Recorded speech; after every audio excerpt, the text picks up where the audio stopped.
Y ahora, tiempo de columna. Los miércoles toca análisis político. Y por supuesto que el análisis del sociólogo Eduardo Tinelli va a ir en torno a la interpelación de los ministros de Relaciones Exteriores y del Interior.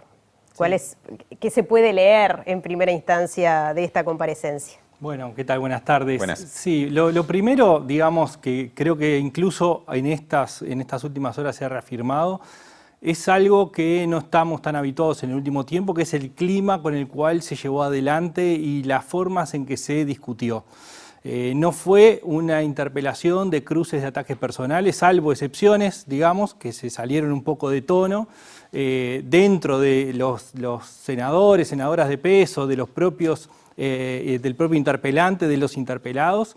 El nivel estuvo dentro de una discusión, con profunda discusión política, pero sin ataques personales, sin agravios personales, que de alguna forma uno podría leer, después de mirar la interpelación, es que hubo alguna especie de pacto implícito, no necesariamente acordado, de cierto cuidado hacia el sistema político en general y hacia también lo que se transmitía hacia el exterior de la vinculación del narcotráfico con la política. Y eso de alguna forma quedó salvado, digamos, y se ha repetido incluso ahora, ¿no? En estas notas que han ido presentando a Mujica, lo de Fernando Pereira, lo que mencionó también respecto al tuit de Javier García. Es decir, hay como una idea de tratar de cuidar esa imagen y esa idea de que el narcotráfico no está dentro de la política, y eso de alguna forma se salvó.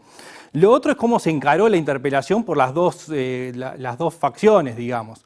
El oficialismo y los interpelados fue claramente una defensa ceñida a lo jurídico, es decir, atada directamente a lo que era el decreto, del famoso decreto 2014, que fue modificado en este gobierno, pero que se hizo referencia solamente a la parte del decreto inicial.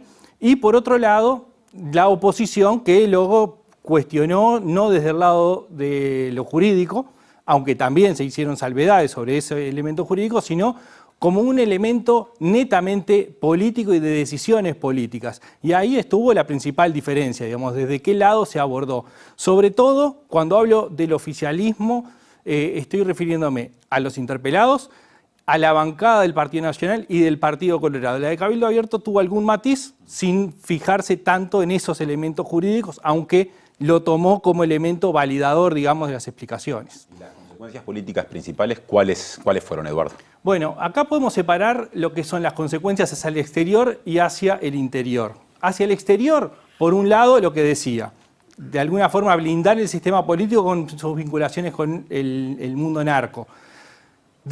También hacia el exterior, lo que sí queda de alguna forma dañada es la imagen de la Cancillería, porque la Cancillería termina siendo cuestionada por el 40% del Senado, queda cuestionado en sus procedimientos, más allá de que hayan sido atados a lo legal. De alguna forma Uruguay ha quedado expuesto internacionalmente, y la Cancillería también en esta interpelación.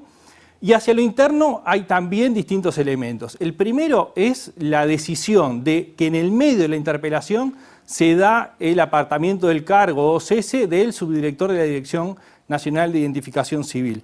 Esto de alguna forma lo que hace es colocar los elementos que pudieran ser considerados como fallas en el proceso, más allá de lo legal. Hubo fallas en el proceso. Esas fallas en el proceso se están colocando en ese funcionario, en este momento. Entonces, de alguna forma, es llamativo que se haga justo en ese momento, pero por otro lado también, de alguna forma, se está colocando ahí el problema y le da elementos a la oposición para decir, bueno, entonces no fue que se hizo todo bien, sino que alguna falla hubo. De hecho, Eduardo, esto simplemente lo agrego, durante la interpelación, Heber dijo que se llegó a esa decisión producto de información que le llegó debido a que la interpelación se iba a realizar y en el marco de la preparación. O sea que ahí hay, por lo menos indirectamente, un reconocimiento a que el mecanismo activó algo. Bueno, algo sí, lo que decidió. Bueno, claro, activó incluso esa investigación, porque él mismo en las fechas que manejó estaba durante el fin de semana el trabajo de investigación interna y de sumarios y de comienzo de esa investigación interna, que se da en un fin de semana, que no es habitual. Es decir, claramente la interpelación en ese sentido tuvo un efecto. Tomar la decisión en ese momento también tiene una causa, digamos, a partir de la propia interpelación. Lo otro hacia adentro es la gran discusión sobre si se sabía o no se sabía quién era Marcet. De alguna forma, el propio canciller dijo, bueno, no estaba en la misma posición que estaba hoy. Sin embargo, ahí queda esa duda, en esas propias explicaciones quedaron algunos elementos de dudas, porque hubo comunicaciones oficiales de Uruguay con Paraguay y con otros países en la investigación de esta misma persona. Lo otro de las consecuencias políticas es, bueno, cómo termina, digamos, la interpelación, ¿no? Y la interpelación, digamos, si vamos a la declaración, es claro que en este caso particular la coalición queda absolutamente abroquelada. Declara absolutamente satisfactorias las explicaciones dadas, que no solamente implica las explicaciones que se dieron adentro, sino la actuación, las formas de actuación. Entonces, de ahí sí surge un acompañamiento en bloque de la coalición, que podía haber algunas dudas, sobre todo el caso de Cabildo Abierto, que había habido algunas declaraciones previas poniendo en duda algunas cosas, comparándolo con lo de Moravito. Bueno, en la declaración final sale un apoyo unánime. Esto no quita que en las intervenciones, y de nuevo en el caso de Cabildo Abierto, hubo algunos mensajes que se pasaron internamente. El principal es el famoso tema del escáner que se rompió, y el otro es que, no quedó tan explícito, pero que es claro, es que el actual director de aduanas es el mismo que puso el Frente Amplio, y eso lo deslizó también Cabildo Abierto. Del otro lado, de la oposición, lo que surge más fuerte es que le quita la confianza a los ministros. Pide la renuncia de los ministros, no explícitamente dice el apartamiento del cargo, pero es la primera vez que la oposición juega tan fuerte esa carta, y ese es un dato muy importante que no ha tenido la trascendencia que pudo haber tenido, porque en definitiva está pidiendo la renuncia de los ministros. Creo que el propio Frente Amplio no ha hecho hincapié tampoco en ponerlo en esos términos tan fuertemente, tratando de buscar una cuestión más genérica, digamos, de evaluación de todo el caso. ¿Tiene consecuencias o tuvo consecuencias fuertes? ¿Se vio dañado el gobierno a partir de esta interpelación o la oposición?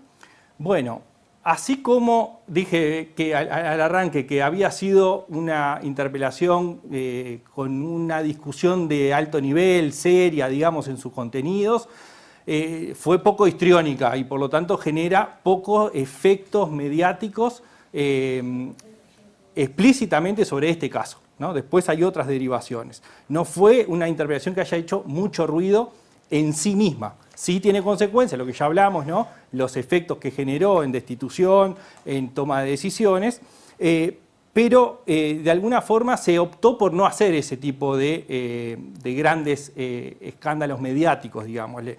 El tema es cómo decanta esto con el paso del tiempo en la opinión pública.